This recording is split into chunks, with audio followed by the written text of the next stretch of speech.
Police station పరిధిలోకి ఒకసారి కాదు, 2 సార్లు కాదు, 3 సార్లు కాదు, 4 సార్లు కాదు, ప్రతిరోజు ఆ తల్లి అక్కడికి వెళ్ళి నా కొడుకును నాకు చూపించండి అయ్యా, నా కొడుకును నాకు చూపించండి అయ్యా అని చెప్పి బాధపడతా ఉన్న పరిస్థితులు మన కళ్ళ ఎదుటే కనిపిస్తూ ఉంది. ఇది జరిగిన ఘటనను చూసుకొని ఈ తల్లితో పాటు ఆ అబ్బాయి చిన్నమ్మనేమ్మ లాయరు దుర్గమ్మ, ఆ లాయరు వాళ్ళిద్దరూ డీజీపీ ఆఫీస్కు వెళ్ళి ఆ దుర్గమ్మ లాయర్ డీజీపీ ఆఫీస్కు వెళ్ళి రాతపూర్వకంగా ఇది జరుగుతూ ఉంది అని చెప్పి ఏకంగా కంప్లైంట్ ఇవ్వడం జరిగింది. కంప్లైంట్ ఇస్తే ఆ కంప్లైంట్ ఏమైంది, చివరికి చెత్తబుట్టలెక్కి డీజీపీకి కంప్లైంట్ ఇవ్వడం, డీజీపీ సిపికి పంపించడం, సిపి యాక్షన్ తీసుకోవాల్సింది పోగా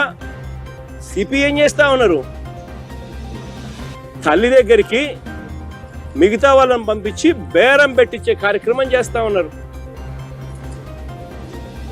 ఖచ్చితంగా ఏదో జరిగింది, నా కొడుకు ఏదో జరిగింది అని చెప్పి ఆ తల్లికి పూర్తిగా అర్థమై